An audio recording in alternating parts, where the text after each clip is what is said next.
5. The lines are locked. 4. Match day is near. 3. The picks are clear. 2. The picks are in. 1. Let the show begin. Game on. It's that time again. Game on.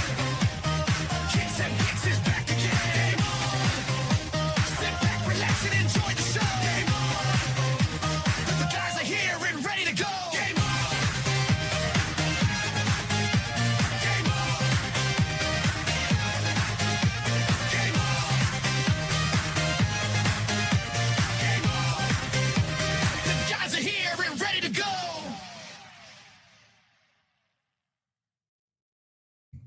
Welcome back to the Kicks and Picks podcast. Coach Steve here with you with Nick and Scotty. And this week we have a special guest, Johnny of the Interviews podcast. Johnny, how you doing tonight? Welcome back to the show. Yeah, good to be back. I'm doing great. Doing great so far. Happy the international break is over and things went well for Italy. So ready to get back into club action now. Yeah, Scotty, you were saying these international breaks, man, it's like you feel like it's almost like a time warp. Like you just completely forget about what's happened in the 2 weeks. It's like... I'm a little biased too because I came back from a 2-week trip where I missed out on almost 2.5 weekends of club matches. Had one weekend to myself to watch Liverpool look like absolute dog shit and then go straight into an international break. It was just I'm like a month out of any sort of like soccer happiness right now, and it's hurting. And we were getting hot, as always, right? Like heating up right before the international break, rifle off a shitload of winners, like handicap the games well, and then hang around for, I don't know, a week and a half. So I don't know about you guys. I bet like one game only, and I'm very happy. Won my bet. Didn't jump bet into on any Sweden. Stupid shit. No, definitely never. Sweden, unbelievably bad. Yeah, I played some stuff live on Monday. I had France when they were down a goal. They came back and went up 2-1 and blew it, and that hurt. But I did have them as a draw no bet in another parlay that did hit. So the little bit I did bet over the international break paid a little bit, which was nice. But yeah, those matches are tough because the lines pre-match are so chalky to begin with usually because they're big favorites in Europe. But there was some live action that was playable. Just you got to get it at the right time. But a lot more playable lines on the club scene this weekend, I will say. We got a team that's undefeated. No, I'm sorry. 2 teams that are undefeated still in Italy. I couldn't believe it when I saw that. Yeah. After 6 weeks. And neither of them's in the top 4. Interestingly enough. Most Italian shit of all time. Yeah, I was just going to say. That sounds about right. Explain Serie A to me in one sentence. And that's about it. I thought Thiago Motta was the draw merchant, but it seems like it's the same happenings up there in Turin at the moment. So, all right. So wait, I mean, we'll get it. We can get into that a little bit later. Yeah. But I saw. I was talking to our boy Andrew earlier. He said last year Juve played 42 games since Bremer got hurt, like when he was hurt last year, and 31 of those 42 games have had both teams to score. Wow, which is like 70-something%. Like they were quite some time coming up. Now right? he just got hurt again. Whatever it is. Yeah. Dude, their defense was looking pretty solid so far. And is it true Openda hurt him again? Is that what happened? I don't know. I saw a Juve fan tweet that. I didn't know if that was actually what happened, but I was like, "Yo, is that crazy? If that is exactly what happened?" No good. Don't know. But anyway, we're here to talk about a bigger match. Yeah. We got 2 Islanders fans here, unfortunately, to break it down. Boys, Inter Roma, it's going to be a good one. We got Inter who are scoring like crazy. 17 goals. I know a lot of them were in one match, but Lautaro looks good. I think Inter always kind of do this early on in the year. And then you got Roma, man, sitting joint first place, only one loss, lost to Torino, not really scoring, but only conceded 2 goals, which I believe is best in the league so far.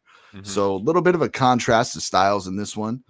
Before we get into the matchup, Johnny, we got you here, dude. Just give us your thoughts so far on Inter through 6 games. Obviously, new coach, Givu in there, maybe a little bit unexpected. I know you had a lot of thoughts on it when it happened. How do you feel after 6 games? Look, after 6 games, I think it's gone a little bit better than I honestly anticipated. And I only say that because I thought that there would be less clear ideas and less of a structure. I thought that it would kind of be like, hey, like these are my players. I'll let them do, whatever they want and be free forming and whatever they feel comfortable with. I think he's had them playing in a good system, definitely a high pressing system, which isn't the best for our defense. And you could tell by the amount of goals that we have conceded. But it has been good to see the way that we're able to move the ball up the pitch quickly. There is a lot of interchanging, especially in that midfield where, Hakan has ability to press up. Nicolo Varela can drop back into that regista role. And, whether it's Mkhitaryan or Sucic, they're kind of able to do as they will in the midfield part. But the wing backs have been, pretty tight to the lines and been able to stay out wide and do what they do best, which, obviously Di Marco has been playing like his former self, really. Like we didn't see that in the second half of last year at all. And the strikers, I mean, it's very nice to have a good rotation. Last year, when you have guys like Taremi, Correa, and Arnautovic coming off the bench, you don't really feel confident that you're able to get a goal if you're down. And now with, Bonni and Pio Esposito playing it the way they have been, I love it. So Kivu's definitely impressed me more than I thought he would, to be quite honest. I was going to give him a long leash just because I thought it was a little unfair to throw him into this role with, the pressure of managing Inter. It's not the same as managing at Parma. So I've been pleasantly surprised. I know there's some things I still want to see improved on, but that'll come with time, I think. All right. And a follow-up question to that. What are your expectations for Inter this year now compared to what they were going into the season? I don't think my expectations change. I still think it's going to be a top 4 thing. I think we'll be competing for the title. I don't think we're going to be completely out of it. But, I think that Conte's Conte. He's going to punt, the UCL probably and focus on winning another league title, which I think is what's most important to him and probably what's most important to De Laurentiis, if we're being honest. So as long as we stay top 4, and are within the race, I'd say at least 33, 35 games, into the season, we're still have a chance. I'm happy with that, to be honest. Okay. And coach, I'm going to ask you that question. I mean, we talked about Roma a lot in the offseason. I famously said I thought they represented the best value and odds to win the Scudetto, whether it was possible or not.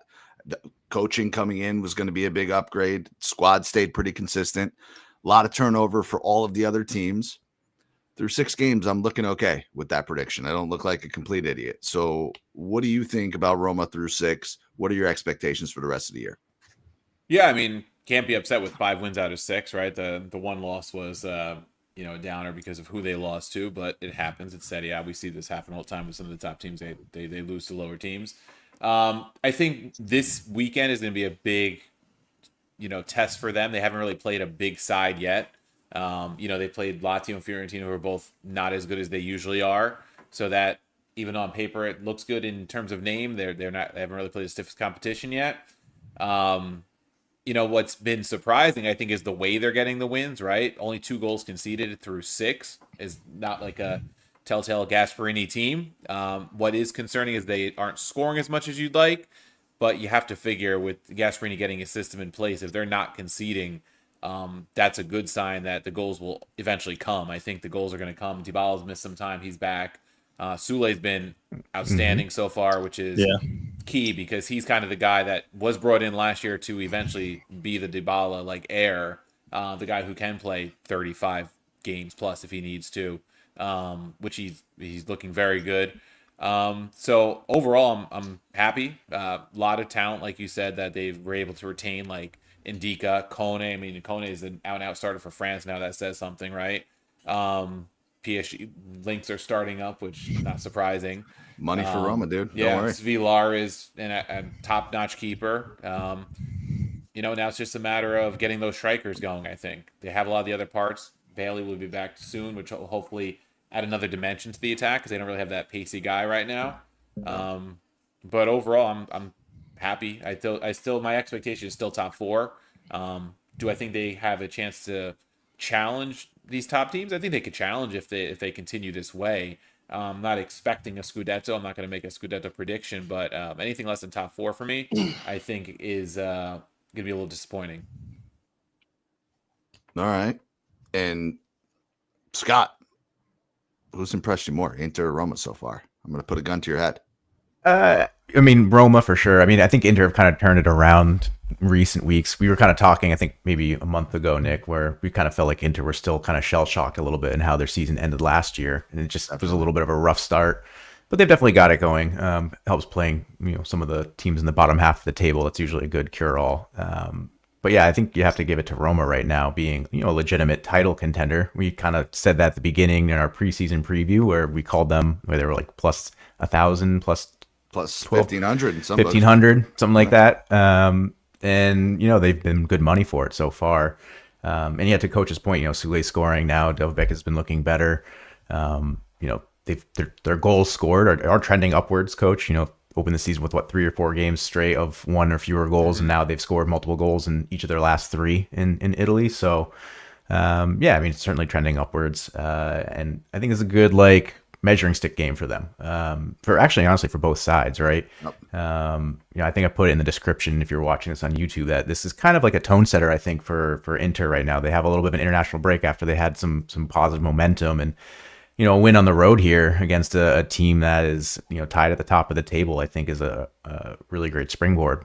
But if they go into Roma and Roma outplays them by a significant amount, then maybe questions kind of start to come back into the back of the heads a little bit, about, how this season's going to really go on. So I think we'll learn a lot from this match, but it doesn't really help us in terms of, handicapping, right? I think, I wish I had a little bit more of a sense of where this was going to fall today, but I think come Monday we're going to know exactly where these two teams stand. I agree with that, man. And it's decently tight in terms of the odds. So Inter is a favorite, away favorite, plus 130 on the money line. Roma's plus 210.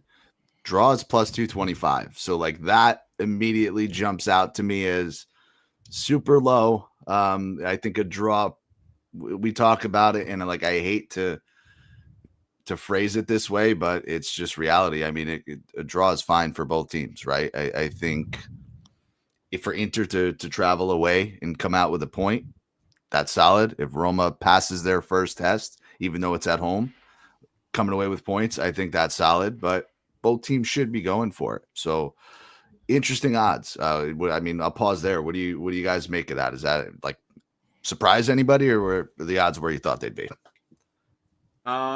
I think Roma being, 5 wins, 1 loss at home, being plus 225 on DraftKings, a bigger number than I expected to see. I'm not surprised Inter's favorite. I thought it'd be a little closer, where you get one of those ones where maybe it's like a 20, 30, point difference, not plus 100, a whole unit difference. Interestingly enough, as you were talking about the draw, I was looking back. These teams haven't drawn since January of 2021. The last 2, 4, 6, 8, almost 10 matches or so have had a winner. Last year, both times the away team won 1-0. Then there was the 4-2 thriller for Inter the year before, and Inter kind of dominated before that for the most part, but no draws since 21, which is interesting.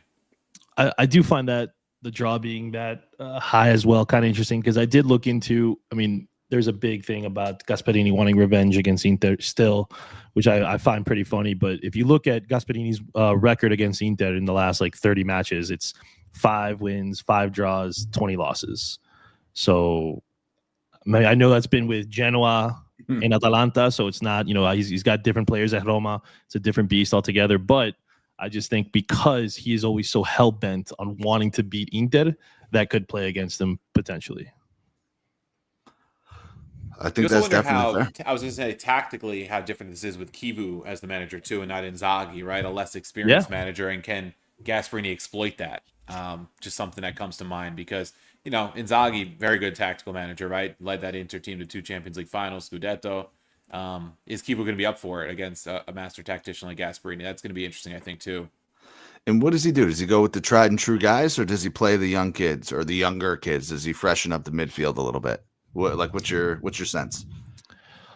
Unfortunately, I think he's going to go with the tried and true guys. Listen, how much I love Sucic. He's the player I've been hyping up since before he even got to Inter. So he's a guy that I think is ready and capable of stepping in and playing against a club like Roma.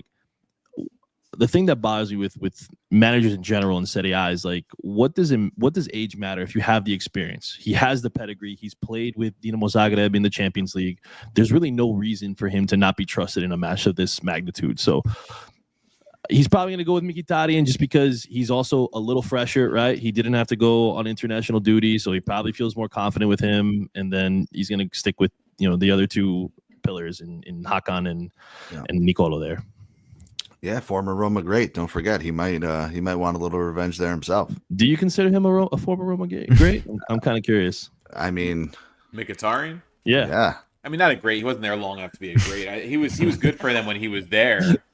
I think sure. when he left, I think it was a pretty big loss for a year or two because he did fill a pretty good role for them. But yeah, he was a solid player. I'm going to need a separate podcast on who coach considers former Roma greats over the last 2 decades. I just want a full list. He's got to be on the short list, man. He's cracks the top 50. He's got to. Oh, yeah. Top 50. Yeah, you're giving 20 years to yeah. We're talking about the prestigious Roma of 0 titles in 25 years. This millennium, millennium. Who are the top 11 starting 11 in Roma in the 2000s? I think though you highlight the midfield, right? If it is those 3 tried and true type guys for Inter, I think the Barella Kone matchup is an interesting one. 2 of the top midfielders in the league right there. Yeah. That's going to be interesting. Bastoni is listed to start. He's back from that. He was a red card with Italy, right? He was a red card. So he's fresh. Him and Ndika, both 2 of the top center backs in the league right now, I'd say. So I think that's interesting. I think one place where Roma has a distinct advantage is in goal at this point, right? Sommer's on the decline. Svilar is. Yeah, I think it depends. Like if we start Martinez, I feel a little bit better about it. If we go with Sommer, then yeah, I still think Svilar clears them both. Yep. But I would feel much better about the matchup if Joseph Martinez is in net instead of Sommer. Yeah, and I think that's important too because we give Roma's defense a lot of credit to this 2 goals conceded through 6 stat, but a lot of it comes down to Svilar too, right? He makes some saves he has no business making. Well, yeah, what's his expected goals saved or whatever? Like I know you could look it up. It's got to be. It's got to be big. Pretty good, honestly. Yeah. I would make the argument that he probably won the game against Lazio. No, he made some ridiculous saves in that game. Mm-hmm. And the only 2 goals he's conceded, the Kane goal and the Simeone goal, they were just goals that no keeper was stopping. Like if it should be stopped, he stops it. It's only post shot expected goals minus goals allowed is plus 0.21. Let me see what the other advanced statistics. I know he's always near the top of the league in terms of like expected goals saved the last couple of years. This guy Roma got on free too, no less, which is amazing. So Johnny, really quick, I wanted to touch on one other thing, and I forgot to ask you earlier. What's your take on, or what's going on with Hakan? Like, how do you feel? Like, what was the drama actually about in the offseason? We were following it, but like loosely following it. Obviously, you hear what you hear, you read what you read on Twitter. I just find it so interesting that it sounded like he was definitely on his way out, going back to Turkey. Nobody wants him. And all of a sudden he's just back in a cemented starter and there's no issues. Like what am I missing? I'm just trying to understand what we didn't have a grasp on. Yeah, it was kind of weird. It obviously started at the Club World Cup. Some Lautaro kind of called out a few people who he didn't think were committed to the project, to the squad. And after that, Beppe Marotta decided to, he was talking about Hakan. And it was like, what are you doing? Like, you're just throwing the guy under the bus like that. And so he wanted him out. Beppe wanted him out. It sounded like Beppe wanted him out. Yeah, gotcha. He wanted to try to cash in. There was the rumors, his father was posting photos on Instagram of him in a Galatasaray kit. And he wasn't hiding his love for Galatasaray. And the rumors were going on that, they were going to offer 40 million. Then they offered, I think it was like 15, 20 million. And it was a whole big drawn out thing. Turns out apparently that now that it seems like Lautaro was actually talking about Benjamin Pavard, who decided to, leave with an injury, but he was able to go play paddleball, in Europe and in France and stuff. And obviously he ended up leaving Inter shortly before the window closed. But yeah, it seems like Hakan and Lautaro had a one-on-one. They sat down, kind of ironed things out because I guess Lautaro didn't want Hakan to think that he was talking about him. And they cleared it all up. I still think that if Galatasaray comes in January, there might be an opportunity to sell him. If you can get even 30 million for a guy, I was going to say, would you take 20, 25 in January for a guy that probably doesn't feature another year and a half? See, the way I look at it, I feel like in January, that's when teams are more desperate to make moves. So I would want more in a January window than I would in a summer window, if that makes sense. I might have been okay with 20, 25 in the summer, even though I didn't. Obviously I always want more, but if he come in January, 30 minimum, like, no. If we're going to change the outlook of the starting 11 middle of the season, I want more money so we can go try to reinvest. Although realistically, what are we going to find for 15, 20 million? Although we did find Sucic for 15 million. So who knows? Maybe we find another one of those, but Scotty, who in the Premier League to pick him up? Who will overspend from the Premier League to pick up Hakan? Even though he's old and slow. I would take pretty much any of the mid-tier London clubs. Anybody from... Let's go Crystal Palace. I was going to say Tottenham down to Crystal Palace. Yeah. Well, maybe Fulham. Fulham, they prefer older forwards, I would say. Yeah. They missed the chance on Taremi. We had that ready for them. Yeah, that's true. All right. One stat I want to throw at you guys that I find interesting. Under 2.5. 4 out of the last 5 head-to-head with these teams. So probably favors Roma. Inter has scored first in 9 out of the last 10 matchups between these teams. I think that's pretty crazy. So yeah, it doesn't surprise me though, because Inter's been much better than Roma over the last 5 seasons, which are total 10 matchups. So that doesn't surprise me. Roma didn't have the firepower to go head-to-head with them. 4 or 5 of those were under Mourinho for Roma. Where Mourinho's not scoring forced in any of them. No, and they were, and those matches with Mourinho, especially at the San Siro, it was hunker down, try to steal a goal. And sometimes it just got disastrous, right? For me, I'm biased, obviously, as a Roma fan. When I see draw no bet at plus money at home, I'm going to take a shot at it because they're playing well and they're at home. You're in first place. My team, right? The over-under is the tough one for me in this one, though, because I could see going either way, because Roma matches have generally gone under so far, but the last couple haven't, right? The Fiorentina 2-1, and they came from behind in that match. Kane scored first. So I could see going either way. I'm starting to, like Scott said, the matches are starting to go more the Gasperini way lately, where they're getting multiple goals or they're conceding a little bit. Happened in Europe, too.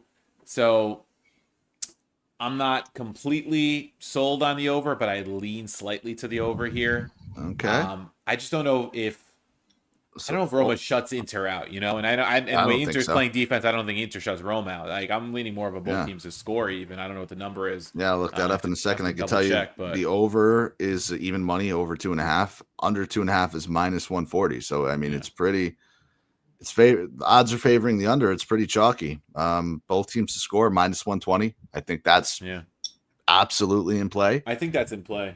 And if we believe Inter keeps up their trend of scoring first, Inter to get a goal in the first half is even money. I think that's decent. And Johnny, I say this all the time, and you can check me with actual facts because you watch every single minute of this team. Inter, to me, offensively, do their best work September, October, November. That's when Thuram has been just going off early on. I think Lautaro looks really good early on. Like you said, the young guys that they brought in have been making contributions and scoring goals. I don't know. What's to stop Inter from getting goals in this game?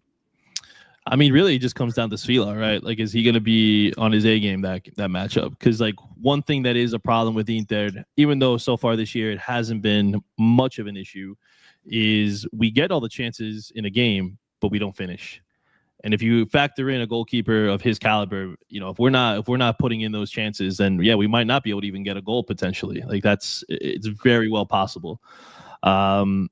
We typically do start off better. You're right. Usually we hit that lull in January. I don't know what it is about the month of January. It kind of stinks too, because that's my birthday is in January. So you want your team to be clicking.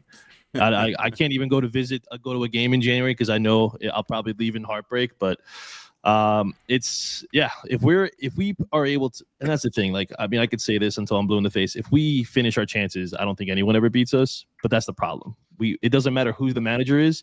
Lautaro will sky two every now and then. He'll have a game where you're just like, what is wrong with his right foot today? Yeah. Thuram could have his moments where he very well could be taken out of the game by Indica. Like, he is a strong defender. Not that he struggles with big and strong defenders. I mean, he did very well going up against Bremer. You saw that, and it really is just going to be, are we going to be on our game that day? Are we going to be putting away those opportunities? Hopefully we do, because like you said, it is early in the season for us. We don't have that January window, but if Svilar plays at his best, it could be a very frustrating game for our forwards. Doesn't matter which one of them you throw out there. Yeah. And is Thuram healthy for this game? I don't see him listed in player props. He's listed out by Gazzetta. I don't know. Yeah, I don't even know if he's actually going to dress for this game. Ooh.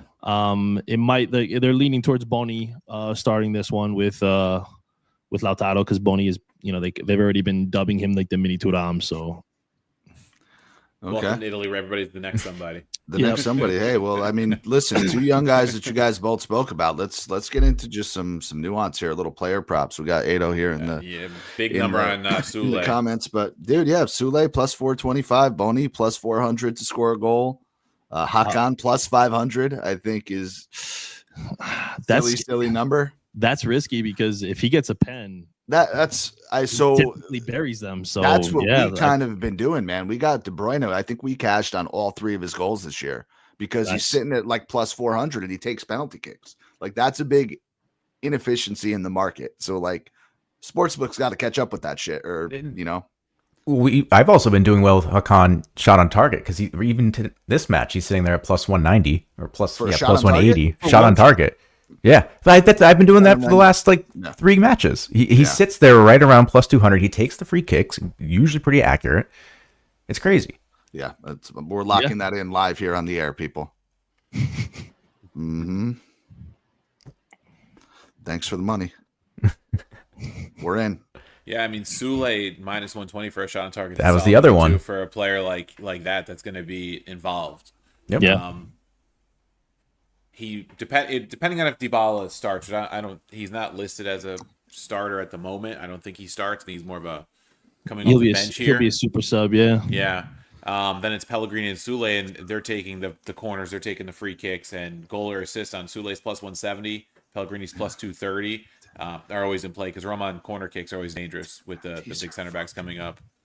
Cristante as well. Numbers, yeah. Player props, there's a lot of potential in this match. Wow. Dude, we got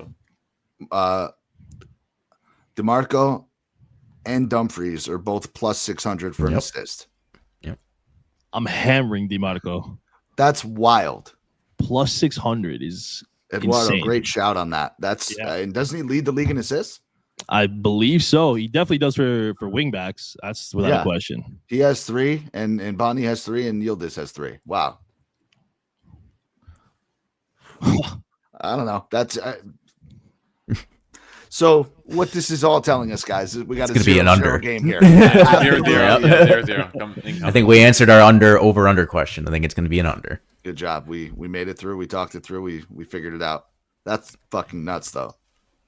I don't know. You're like, give me the league leader in assists at plus 600. Yeah. I'm not really going to think much further. Yeah. Check starting lineups, play some of those player props if you want some action and potential big payouts. That's what it's looking like for this match. Shall we run through the rest of Serie A before we get to Scotty's? Yeah. Sorry. Any other thoughts? I mean, what do you guys, who's winning? What's happening? I agree with Coach. I think draw no bet plus 130 for the home team that's sitting there tied at top of the table is really hard to pass up, but that usually means I'm wrong. So congrats on the 3 points, Inter. Okay, then I'll take that then. I was actually leaning draw, but now hearing that, all right, I'll take the 3 points. Yeah. All right, so boys. We're back tomorrow, Friday. Lecce hosting Sassuolo. Anything you like there? Both teams starting to play a little bit better. I don't know if you feel. I'm trying to figure out who Sassuolo is. I thought they would be the best of the promoted teams, but they just don't look good. I'm having a brain fart here. Grosso's their coach? Yes, he is. Sorry, it took me a second. I don't believe in him as a coach. Like, we've had this discussion. Like, pretty much nobody from this golden Italian generation of players has turned out to be a good coach, and like he is not excluded from that list. So I don't know. Like, I think Berardi finally realized he's 35 years old and has had 12 surgeries, and he's like a non-factor. Like, I'm waiting for him to like come to Lazio. That's like how little of an impact he's having. So I don't know. They should win, but do you trust them to bet them? I don't know. No, honestly, I'm kind of higher on Lecce, to be honest. You know, you got Camarda, who is on loan from Milan, fantastic young player. I think that he's a bit of a terror to defend. He is quick. He's able to drop his shoulder and turn on guys. And they also have Ricardo Sotil on loan from Fiorentina. You know, he's not the best player, but I do think that he has a bit of quality. He fires, man. He's not afraid to shoot. Not afraid. He's not afraid to shoot. I mean, he kind of is like a poor man's, Orsolini, if you really think about it. Yeah, that's the way I kind of look at him. So I could see him maybe having an impact in this match as well.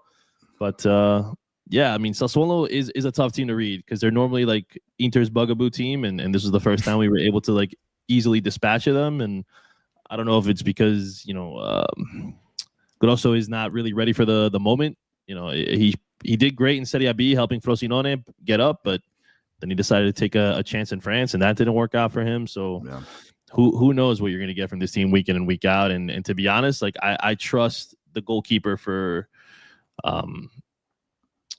Lecce more than I do Sassuolo. I think Falcone is a much better shot stopper. So I would probably feel more comfortable if I had to bet on somebody doing it with Lecce.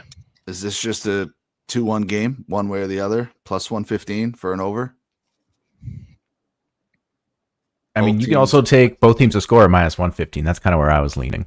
Okay. The only concern I have, the first game after international break, I always feel like it's like a sleepy start. Yeah. And that hurts. Friday afternoon, too. And this is actually a Saturday match. My mistake. You lied. I just assumed it was a Friday. They've been kicking off Fridays a lot of time.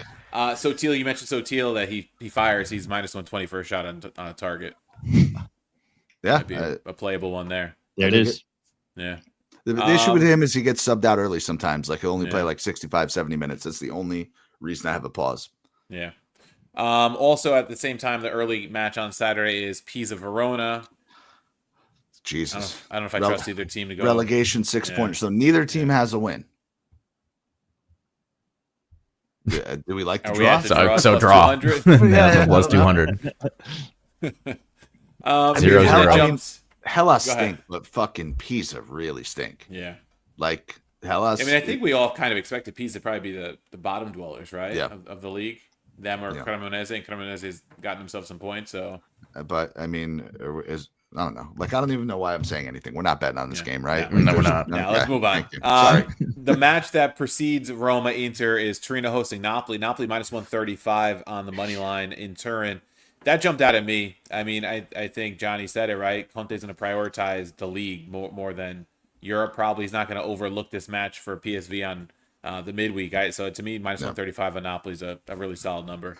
Yeah, I definitely agree with that. I think Højlund to score at plus 300 if he starts is probably pretty fucking solid. Yeah. I mean, who loses to Torino, right, Coach? Yeah, who? Only team I know that does that. Didn't Inter put like 5 up on them? Yeah. Inter gave me false hope. Gave me false hope. I was like, oh, this is how we're going to be hammering teams all year. And then Udinese decided to play like, the greatest team in Serie A. So, Sunday, very early match is the Como Juventus match. Interesting one here. See, I don't want to be a hater. I do. Hate. Yes, hate. We brought you on to hate. I think Como is gonna beat Juve comfortably. I think it's gonna be like a 2-0 win. No Bremer.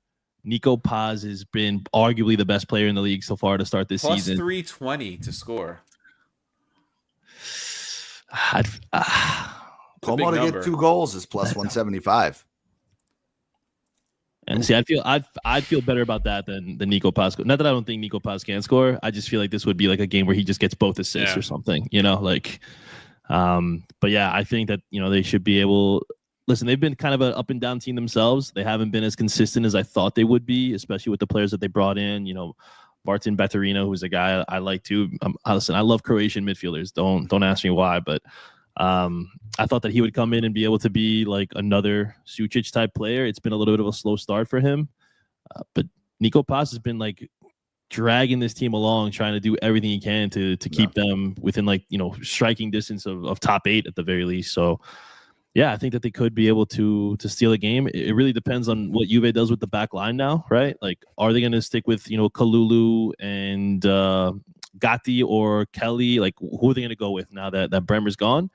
And listen, if they do start Gatti, he's got a mistake in his game. He could commit a stupid foul in the box, and that could lead to like a really easy penalty or something. So yeah, I'm a little worried for Juve, but happy for me as an Inter fan that they might be slipping away here. I love when we bring somebody on and they hate on Juve, and they pretend like they didn't want to do it. They come out. That's my favorite. I think both teams to score. I mean, I believe Como are scoring a goal, no doubt in my mind. Juve, do they give up without a fight? Like, is Como shutting anybody out? I don't think their defense has been okay. It's been okay, yeah. So that's what I kind of lean. But I was talking to the guys before you hopped on, before we went on air. Under 26.5 shots is minus 130. Is there going to be 27 shots in a Juve game? Like, that seems like a fucking lot of shots. Has there been 27 shots in a Juve? Like, holy cow. I feel like I'd be surprised to actually maybe the Inter game. They were going back and forth like crazy. I mean, there were 7 goals, so that one for sure. But that one might have had, but I don't know. All I need is like 10 minutes of terror ball, and like we're in really good shape. Yeah. That seems high, but just waiting for somebody to talk me out of it. I haven't found a reason to tell you otherwise. Coach, can we get a stat on like how many shots they average in games and shit? Let's see. I'll see what. Also, the draw is plus 230. Eduardo in the chat is on it. I'm kind of with you. This game kind of screams draw to me.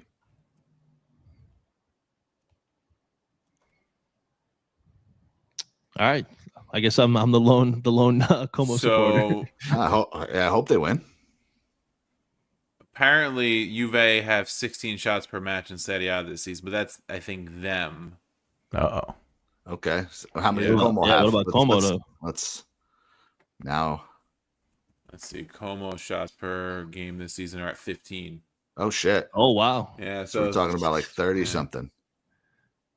All right, so you talked me off of it. Thank you. Stats don't lie. My feelings lie. Stats don't lie.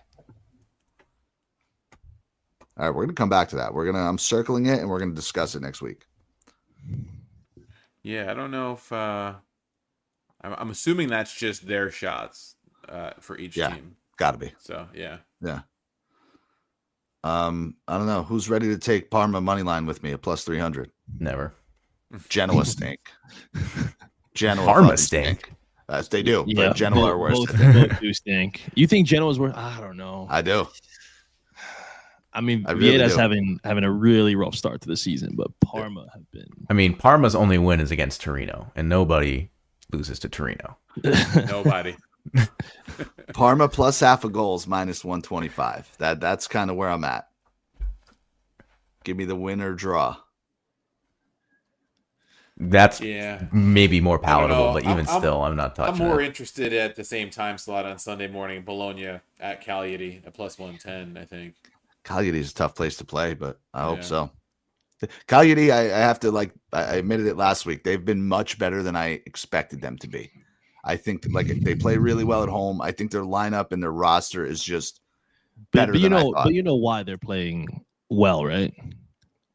It's the Davide Nicola effect. Like wherever he goes, he's able to just make a team seem like they're impenetrable at times, and it's Johnny knows. Kind of annoying, but I don't know. I mean, yes, coached by a terrorist. 100% agree with that.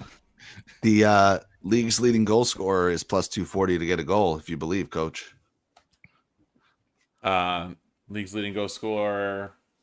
Really? We talking about Captain America? No. I was gonna say, isn't Pulisic leading league? Tied with Orsolini. Oh, that's right. He is tied with Russell. My bad. It's okay. Yeah, plus 240 is not a bad number. You get one. I think Bologna win. I think Bologna have started to figure it out after a really slow start.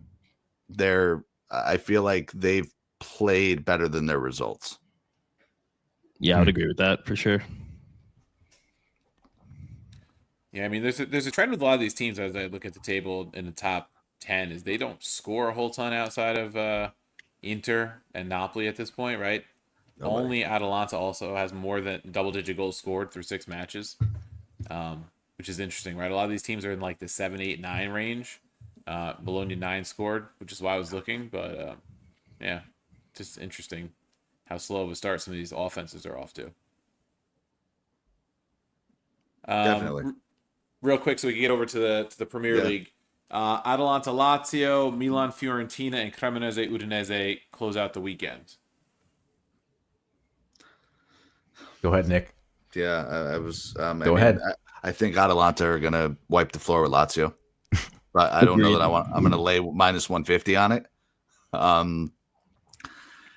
If you didn't like Milan have been really good, obviously that's another team I was super high on, but something's got to give with Fiorentina. Like, at what point do they fucking show up? It's like kind of now or never.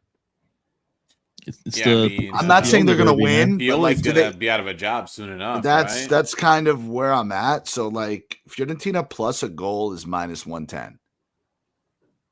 Can they at least keep it close to not get blown out and maybe sneak a draw out there? I want opinions. I'm not. I honestly think they could sneak a draw in there. I mean, I don't think it's impossible.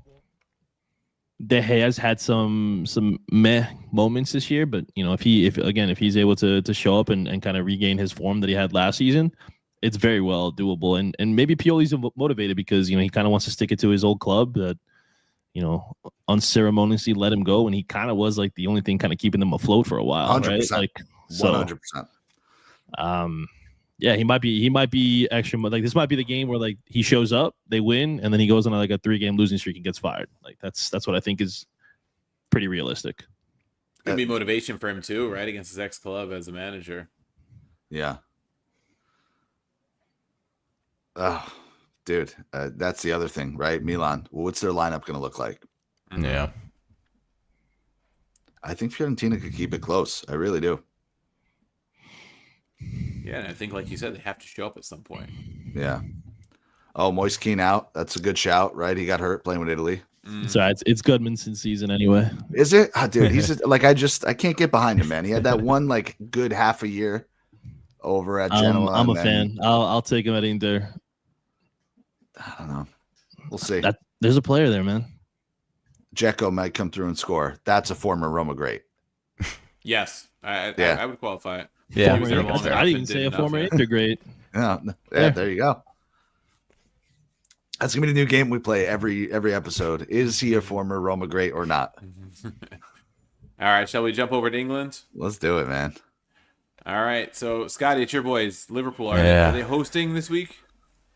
Yeah, I believe so. Yeah. I believe they are the home team. All right, so they are hosting Man United on Sunday, 11:30 match. So Liverpool minus 160, United plus 425. Liverpool has been going through a little bit of a rough patch before the international break. How do you feel with them at home against the United side that is kind of meh, you know? Yeah, they're hot and cold. You know, they seem to perform one week and then look like absolute garbage the next weekend. So it's anyone's best guess as to which form of United are showing up. Although my hope is it's going to be, you know, the latter, given 2-week break. That might work in their advantage, right? There's fewer training sessions under Morum, so maybe that does help them. But yeah, there's not a lot of confidence in this Liverpool team right now. I think the books are going to be overweighting them just because of, you know, they have results, right? They're still sitting second in the table. They've obviously are the reigning title defenders, but the performances have not been great. They finally have kind of caught up to, you know, their run of late minute or late game winners. That seems to kind of stopped and now going against them with that 94th minute goal from Chelsea.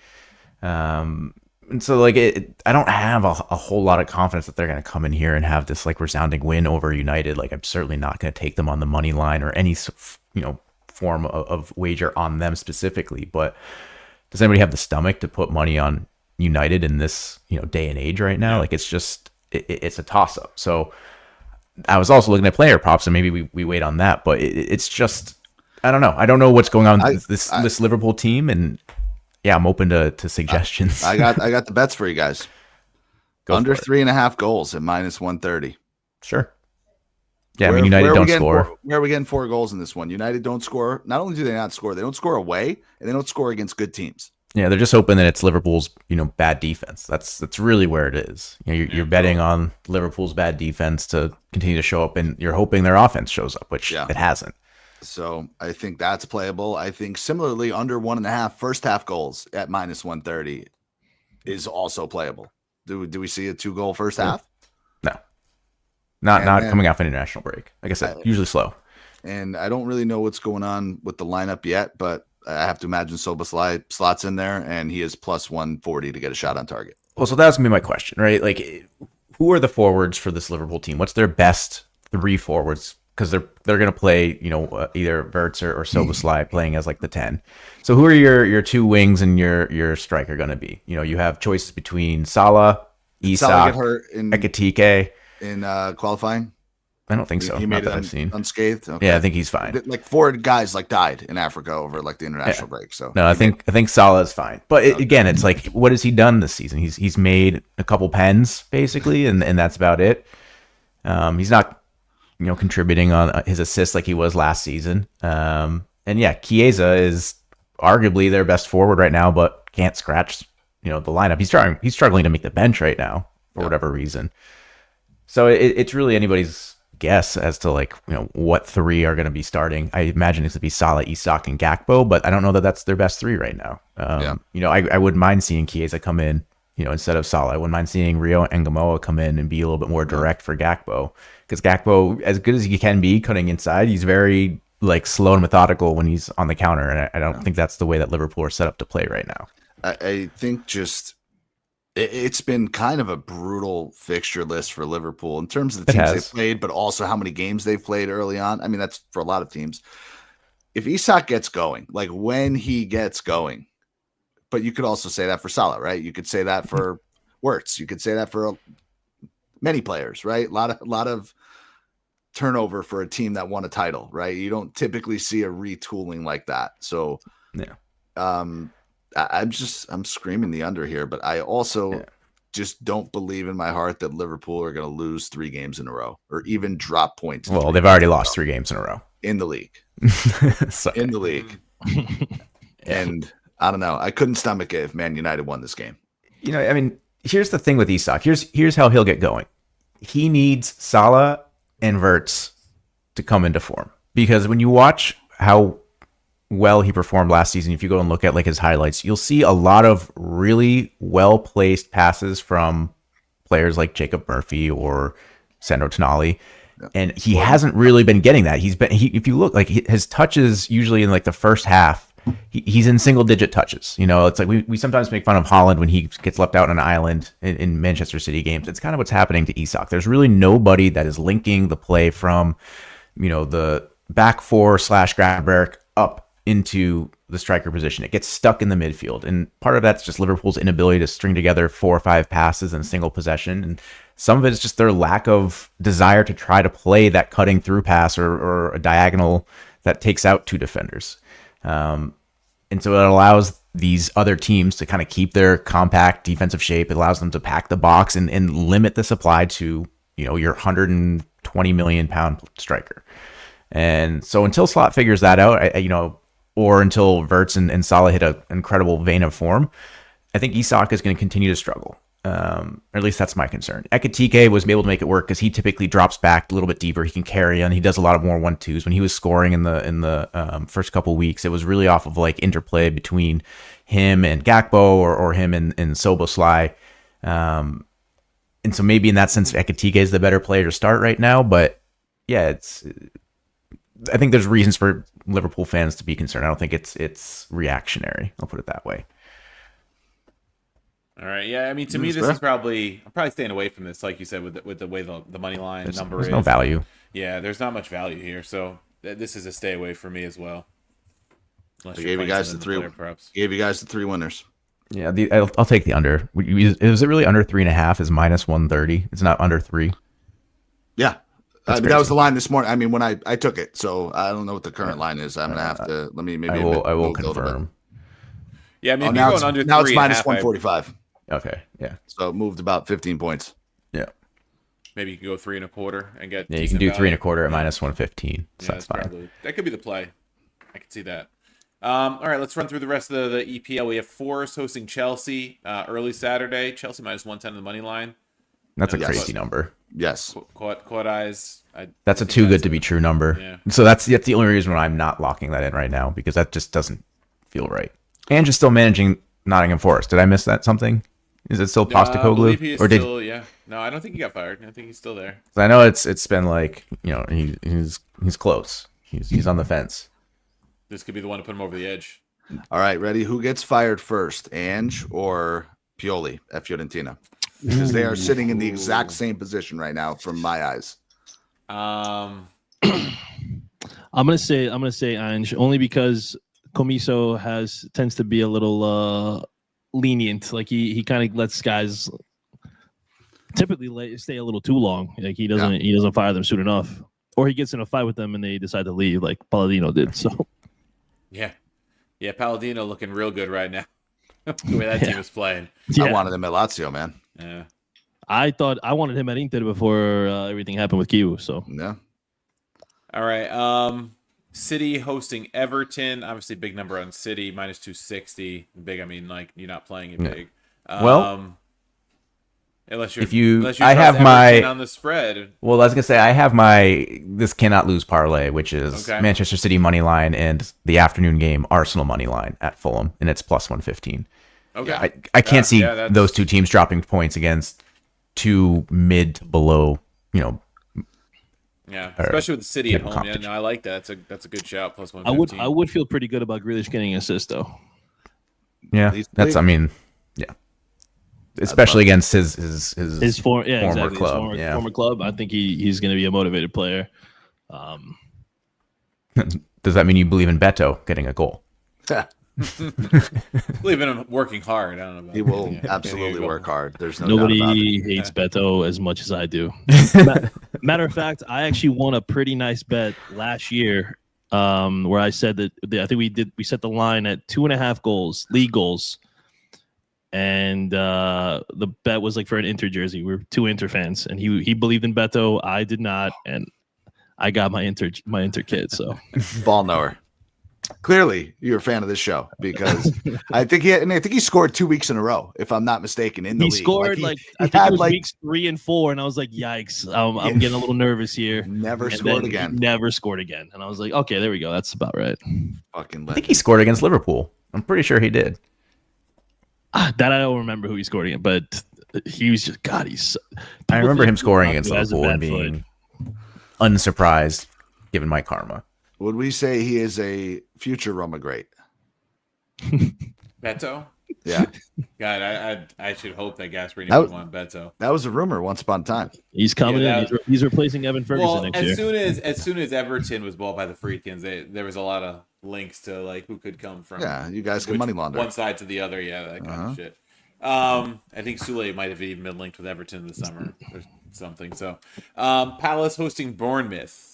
Both plus over money. 2.5. Over 2.5. Even money. Yep. Okay. Palace really going to lose 2 in a row like that after going 19 unbeaten in a row. They're going to go lose back to back. When was the last time Bournemouth lost? Game 1 of the year. First game, right? 4-2 versus Liverpool, probably something like that. Cash first right before the break. So yeah. What's Semenyo's numbers on a goal? It was pretty big. Hold on. Because isn't he like second in the EPL? Plus 250. Yeah, plus 250. He's fourth shortest just in this match. It's kind of crazy. I'd feel good about that. Yeah. All right. Brighton Newcastle. Both plus 160 pretty much in that one. That's like, I want to say Newcastle, but I just don't know. I never get either of those teams right. Yeah, this is it obviously is a coin flip. Honestly, I would go, weirdly enough, I'd go Voltmad getting a goal in this one. I think he's hitting plus 210. I feel like there's going to be goals. These two teams usually are good for it. I don't know what both teams to score is. That's another option. Both teams to score, minus 150, not playable. But if Newcastle are going to get a couple, they're going to need him to score. So plus 210 feels very worth my time. He's taking PKs too. So yeah. Sunderland hosting Wolves. Sunderland plus 150 in the money line. Wolves plus 215. This is a both teams stink, but not quite a both teams stink, both teams score play. There's one of those coming up soon, so I'll hold my. Is it the next match, Scott? Burnley. So wait, hold on. Wait, this is what I'm just going to say. I'm just going to throw it out there. Sunderland to score 2 goals is plus 200. Sunderland got shut out by Manchester United in the match before this. So but Wolves you've lost my interest. Wolves, yeah, dude, Manchester United fucking stink. They'll still probably play Liverpool well, knock on wood. But don't Sunderland have like multiple goal games at home? Did I make that up? I think they started out hot and then they've cooled off substantially. All right, they caught our attention early and then they've very much. I'm just interested in beating Wolves every single game. So if you want to take them like draw no bet minus 120, I would. That's do that. Fine. I'll allow you to do that. I have no problem with that. No pushback. Strand Larson, coach. You gonna take him anytime goal scorer plus 265? He's your boy. Come on. Yeah. Come on. Wait, no. Playing... All right, that's a no. No. That's a no. That's fine. All right, I tried. Yeah. Burnley Leeds, Scott, I believe is the stink that you were talking about. Yeah, that's definitely these teams both stink, and I think there's going to be goals. So minus 110, minus 115 for both teams to score? Yep. I'll take that all day. I kind of agree with that. All right. Fulham Arsenal. Scott already gave us his Arsenal City money line play parlay. Yeah, I dig it. Like that. I would ride that. Interesting one to close. To open Sunday, I should say, is Spurs hosting Villa. Spurs is plus 105 at home. Villa plus 245. A Villa side that's starting to find their form a little bit. Yeah, they are. Is it real? That's the question. Is this a real trend for them? Because I mean, they're sitting there. Double? They're getting half a goal is minus 130. That's playable. I don't mind that. They're unbeaten their last 3. Spurs are very up and down. I know Spurs are home here, but I don't know. I kind of like Villa on the double chance. Spurs have the second least goals allowed in the Premier League this year so far. They found their center back pairing. They've had a lot of injuries in their back line in the last 2 years. I'm not trying to defend Postecoglou, but they do have talent back there when they're healthy. It's just I have it in my mind, correctly or incorrectly, the game where they played Manchester City off the park early this year, third game this year. They do that every year. Them off the park. Yeah, every year. And I'm looking at them in the standings in 3rd place. They've only lost once. Like, why am I not believing in Tottenham?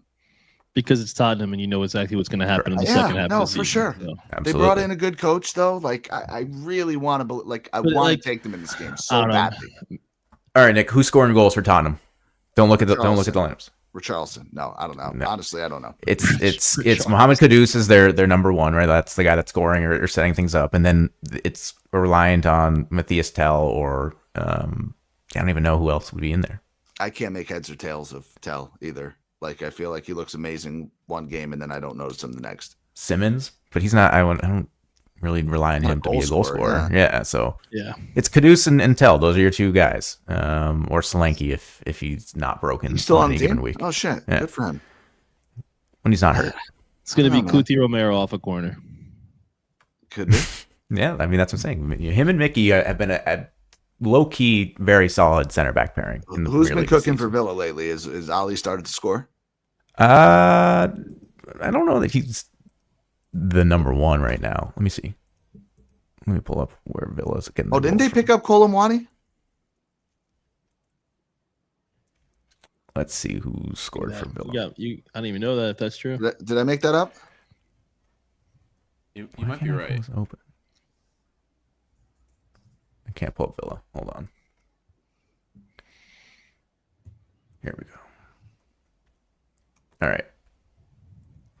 last game versus. Muani's at Tottenham. Oh, it's Malen. Malen has been scoring. Malen and Morgan Rogers. That's where they're getting their goals from. So not Ollie. I don't know, man. I don't know. I've been wrong on Aston Villa fucking 5 out of 7 games. So I'll take them happily, dude. I don't know what you want me to say. Both teams to score? Yeah, absolutely. I can see that. Last 3 EPL games for Tottenham, they've drawn Brighton, they've drawn Wolves, they beat Leeds 2-1. It's not an impressive resume in the Premier League at this moment. So I'm happy taking Spurs double chance. I mean, not Spurs, Villa double chance. I mean, why not just take an over? Sure. Over 2.5 minus. Well, what didn't you just tell me about Spurs defense? I know. I don't know. I just don't fucking know. And that's why I'm happy with the double chance. I'm doubling down. Double chance. You win on a 1-1. You win on a 0-0. I want it on the record that I want to take Spurs. That's just all I want everybody to know is it's going to be stricken from my record. I'm going to forget you said that. I want to take Tottenham. All right. It can be on my record. And the Premier League wraps on Monday with West Ham Brentford. I don't know if I'm touching that. Brentford plus 190. And Brentford are kind of stinky. They're You're like right. low-key stinky. Yeah, they do stink. Now. And West Ham, if you want to count on them to play a lick of defense, good luck. Man, there's maybe that might be. You know what? Now I might just talk myself into an over in this game. There's a lot of relegation. Yeah, over 2.5 minus 115. I'll take that. All right, so between this and Italy, man, a lot of fucking relegation matchups. Yeah. Let's jump over to the Bundesliga to wrap up the show because there's a big one. It's Bayern hosting Dortmund. Right now, it is Bayern rolling on 18 points, 6 wins, plus 22 goal differential, 25 scored, 3 allowed. Absolutely absurd. But Dortmund also unbeaten on 14 points, 4 wins, 2 draws. A more pedestrian 12 goals scored, if you want to call that pedestrian, 2 goals per match. Only 4 allowed. So something's got to give in terms of both teams can score. The defense has been pretty solid. This is the Bundesliga, so we know that goals tend to fly in. I mean, right away, I don't expect Dortmund to go there and win, but when I looked at the match lines and I saw over 3.5 is set at minus 120, my eyes immediately went there because the way Bayern's been scoring, the way Dortmund's been playing. I mean, when they went with Juve in the Champions League, it was a 3-3, I think, or a 4-4 final. Yep. So when they play a big side, you get goals both ways. That's kind of where I went. Yes. Well, I agree. So that's the first thing I looked at this morning. And both teams are scoring over 2.5 is minus 140. Yep. It is. Yeah. I mean, what's likelier? A 2-1 Bayern win or a 4-0 Bayern win? Like, that's the question you have to ask yourself. Yeah. I'm not going to take it, but I really want to take Dortmund plus 1.5. I really fucking want to. Like, I just want to see Bayern slow down or stopped. I don't know if it'll happen. Yeah. Definitely don't think they're going to get stopped, but slow down potentially. I mean, last year when Dortmund wasn't that good, it was 2 draws head-to-head. And Dortmund wasn't that good last year. No, they sucked but last year. Bayern had, at least I know in the first match, they had some injuries that kind of made it a little bit harder for them to even get goals, especially up front. Now they got rid of their normal injury bug guys in Sane and Kingsley Coman. So with Luis Diaz there, with the way he's been performing this season, I think him and Kane can definitely connect for at least a goal, right? So Kane's got what, 11 fucking goals he's already? Got 11 goals in the league right now. Him to score in this match is minus 185 against your biggest rival. Like, that's crazy. That's like Holland numbers. Yeah, that's like, I'll give you one. Harry Kane, first goal scorer, plus 300. No. That's how you squeeze it out. I don't want. No, that's not good enough for that. First goal scorer? No, it's not. I agree. I can't do it. If you take it on BetMGM, if he scores second, get your money back. So that's a good pro. What's Luis Diaz though? First goal scorer. Oh, plus 650. I feel good about that. Now we're talking. Yeah, Elise is plus 600. He's so good. They're fucking stacked, man. Future Liverpool great. I'm gonna talk myself out of it. I don't know if Dortmund can keep it close. They might get fucking smashed. Can I ask a controversial question? Go. If Bayern win this game, is that it for the Bundesliga? Yeah. It probably, Yeah, I mean, that's 7-point gap, and Are we just watching down. Bundesliga to see who gets top 4 at that point? I think at that point you're playing for second place. Yeah, I mean, I mean, Leipzig's been pretty good, but they're not doing it. I don't think Stuttgart or Leverkusen's doing it. Yeah, I think it's it just seems like Bayern are just. I mean, it's a small sample at 6 matches. It seems like they're in a different league than everybody else in Bundesliga. Doesn't matter. You'd be talking about a 7-point gap already, and they don't play that as many games. Yeah, right? Yeah, that's true too. They do play a couple less games. It's a 34 match season. Yeah. So you're like 20% done once this match is over. Yeah, no. So too much to overcome. I think that's too much to overcome. Do they lose? Does Bayern even lose a game this season? If they win this game, I could probably. You can make a case that they might not lose one in the league.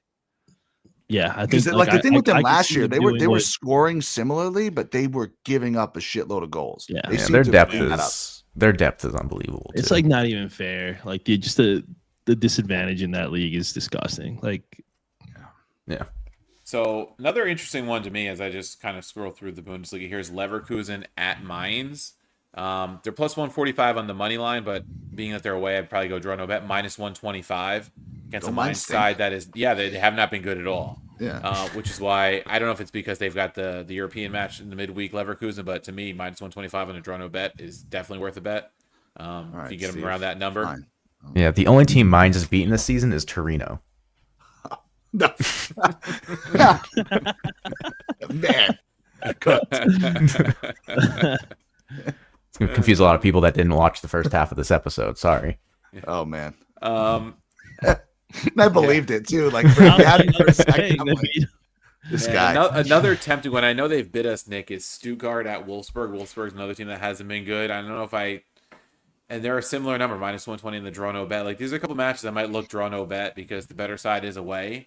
Yeah. Stuttgart hasn't been great, like I said, but I think they're very playable at Wolfsburg. That's a side that has not been very good.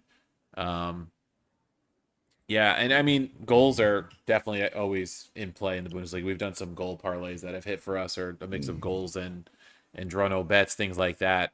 Bundesliga is a lot of fun to bet. I didn't have a lot of time to look at some of these head-to-heads prior to recording, unfortunately. I was a bit busy today, but Bundesliga, I think, might be the most fun league I've had betting so far this season. Nick and I have cooked up some pretty fun ones. Yeah, a lot of goals.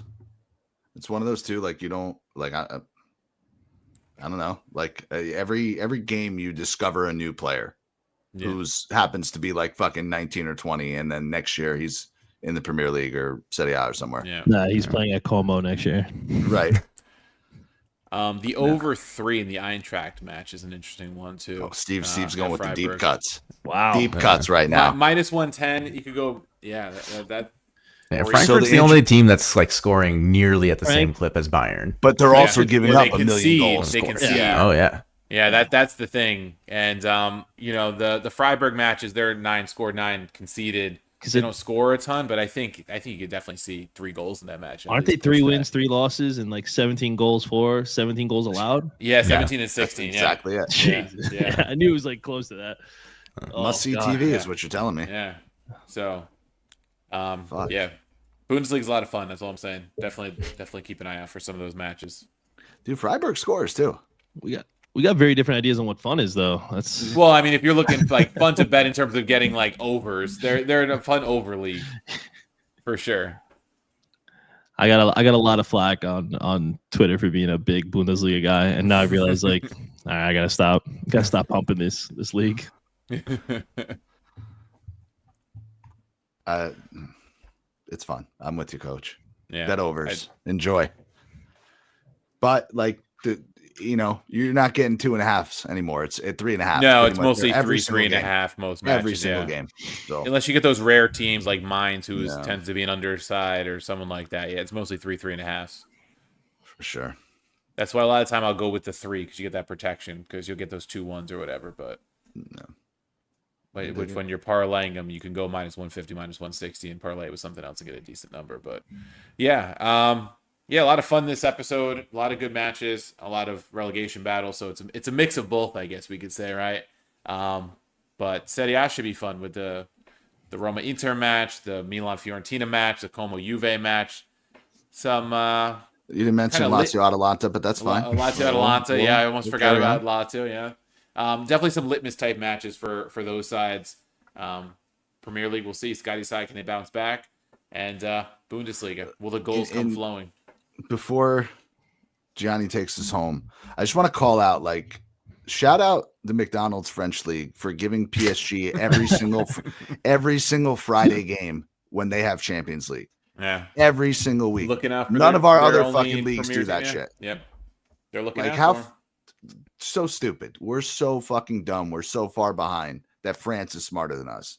But like I guess it's now Champions League is on Mondays and Tuesdays, right? Like I guess it does make sense.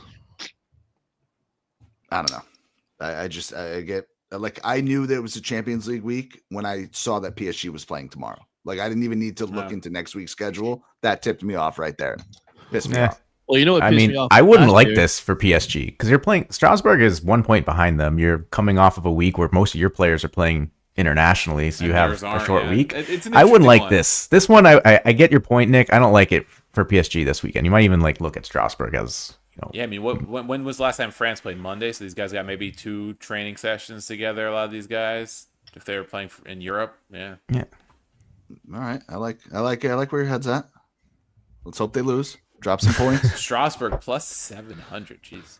Yeah. Okay, here's the question: do they have a better chance at getting something out of this game than Dortmund have at Bayern? Because the odds are longer.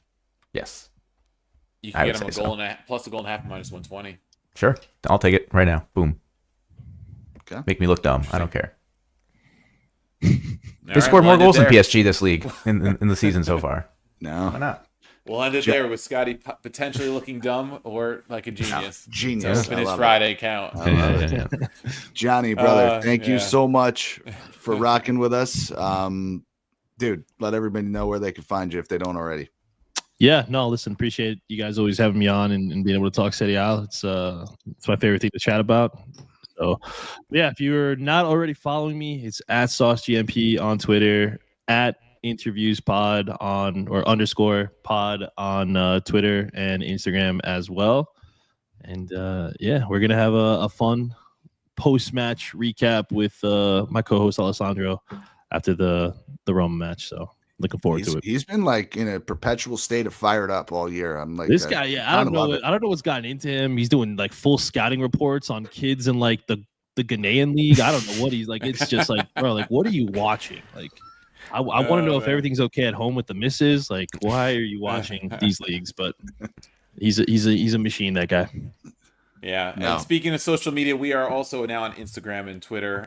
KicksPicksPod on Instagram, not Twitter, rather. TikTok, Kicks period picks, right, Nick? I think is the somebody stole our fucking shit. Yeah. So we're on all social media now. Give us a follow there for a lot of our shorts. And things like that. And of course, if you're not following us on YouTube and Twitter, we've been there and there for a while. So thanks again for listening. We'll catch you guys next week.